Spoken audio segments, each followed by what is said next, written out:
Hello বন্ধুরা, তোমাদের কাছে আমি একটা নতুন রেসিপি লাউয়ের নিয়ে আসবো। দেখবে, যদি তোমাদের ভালো লাগে অবশ্যই বাড়িতে এটা করবে। চলো ফার্স্টে দেখো, লাউটার আলুটা কেটে নিলাম। এবার এটা কী করবো সেটা তোমাদের দেখাচ্ছি।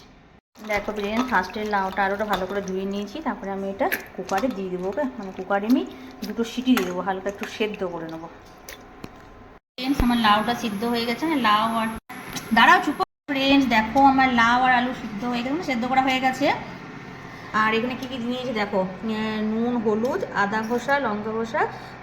এখানে কী কী নিয়েছি দেখো, আদা ঘষা, লঙ্কা ঘষা, জিরে, ধনে কুটে, আর তোমার হলুদ, হালকা মিষ্টি নিয়েছি। আর নুনটা দিয়ে আমি লাউটা আলুটা সেদ্ধ করেছি, ঠিক আছে। আর এটা হচ্ছে রসুন ঘষে নিয়েছি, আর পেঁয়াজটা কুচি কুচি করেছি। আর এগুলো ডিমগুলো আছে। দেখো আমি এবারে কড়াই তেল দিয়ে আগে আমি ডিমটা ভুজিয়ার মতো ভেজে নেবো। ওকে, আমি ডিমটা ভুজিয়ার মতো ভেজে নেবো, মানে ভেজে পরে এটা তুলে রেখে দেবো।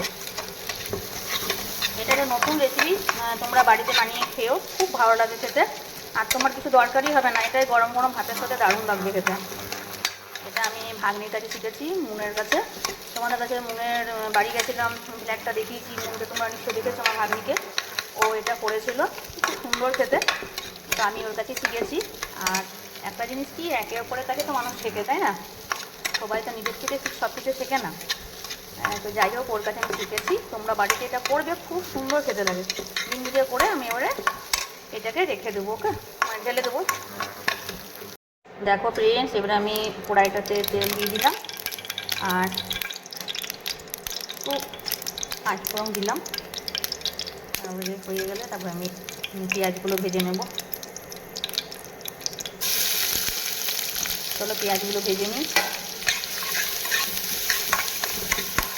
পেঁয়াজটা বুঝলেন, দেখো ফ্রেন্ডস, পেঁয়াজটা আমার অলরেডি ভাজা হয়ে গেছে। আর লাল লাল ভাজবো না, কারণ আগে একটু যদি ভাজি না তাহলে তেতো তেতো ভাব লাগে, ঠিক আছে। এবারে আমি দেখো এই মশলাটা দিয়ে দেবো। ওকে, মশলাটা দিয়ে অনেকক্ষণ ভাজছি, সব দেওয়া আছে।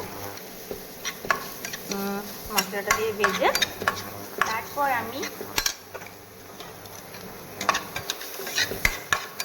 মশলাটা যখন ভাজা হয়ে যাবে, তারপর দেখো আমি এই লাউটা দিয়ে দিচ্ছি, সেদ্ধ লাউটা। ঠিক আছে, সেদ্ধ লাউটা দিয়ে একটু অনেকক্ষণ নাড়াচাড়া করবো। জল দেবো না, দেখো ওই লাউয়ের ওই সেদ্ধ জলে লাউটা সেদ্ধ হয়ে গেছে, তারপর জল দেবো না।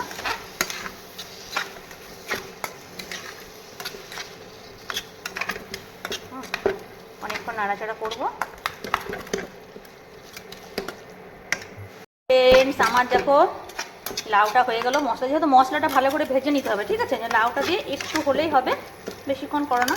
এবারে আমি ডিম ভুজিয়াগুলো ছড়িয়ে দেব। দেখো, এটা তোমরা গরম ভাতের সাথে একটু খাবে, দারুণ লাগবে খেতে।